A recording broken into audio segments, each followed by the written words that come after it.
আপনি আপনাদের যে আন্দোলন এটা কিসের একটু দেখুন, আমরা হচ্ছি 2025-এর যে ফ্রেশার স্পেশালিস্টের যে ক্যান্ডিডেট, আমাদের সঙ্গে এই কমিশন তথা সরকার আমাদের সঙ্গে বঞ্চনা করেছে।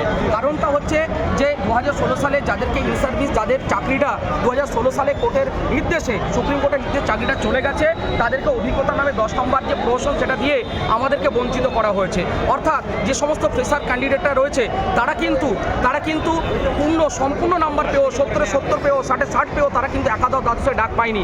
এবং নবম দশমে সে কী করেছে, নবম দশমে চক্রান্ত করে রেশিওটা বেশি করে ডেকে ছাত্রদেরকে কিন্তু কী করা হয়েছে, ছাত্রদেরকে কিন্তু ডাকা হয়েছে, কিন্তু আসলে চাকরি কিন্তু তাদের হবে না।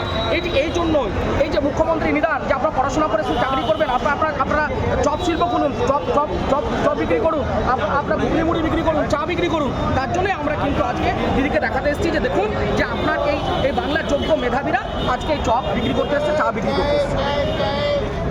আচ্ছা, শিয়ালদা স্টেশনে কেন এটা? দেখুন, শিয়ালদা স্টেশনে কেন, কারণ দেখুন এটা তো কলকাতা মহানগরী একটা বিশাল বড় জায়গা, এখানে একটা ক্লাউডফুল এরিয়া।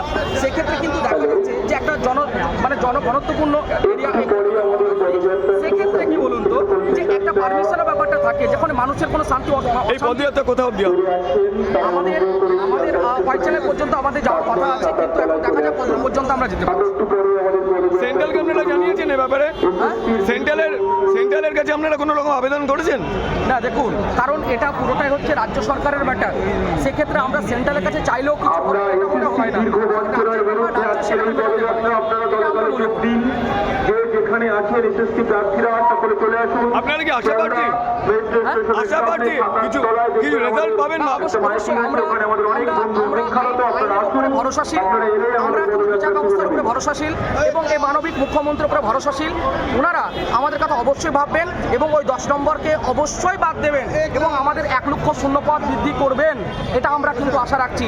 একতা দ্বাদশে 50,000 এবং নবম দশে 50,000 সিট বৃদ্ধি করবেন, এই আমরা আশাটা রাখছি। আপনাদের এই আন্দোলনের বাড়ির অবস্থা কিরকম চলছে আপনাদের? দেখুন, একটা কথা আপনাদেরকে বলি, কারণ যে আমরা সত্যিকারে আমরা তো আর বিত্তবান পরিবার থেকে উঠে আসি না, কারণ আমরা একদম সর্বনিম্ন পরিবার থেকে উঠে এসেছি। আমরা টিউশনি পড়াই, আর টিউশনি পড়ানোর পয়সা দিয়ে আমরা 300 কিলোমিটার, 400 কিলোমিটার, 500 কিলোমিটার আমরা কিন্তু আসি। আজকে যদি আমরা দেখি তাহলে একটা টিউশন টিচার একটা বাচ্চাকে পড়িয়ে 5,000 টাকা মান্থলি পায়, আর সপ্তাহে 7 দিনের সাথে পড়ি 2,000 টাকা পায়। আর 2,000 টাকাতে আমাদের আন্দোলন এসে আমাদের ফর্ম ফিল আপের চুরি করেছে। আমাদের এখানে কিন্তু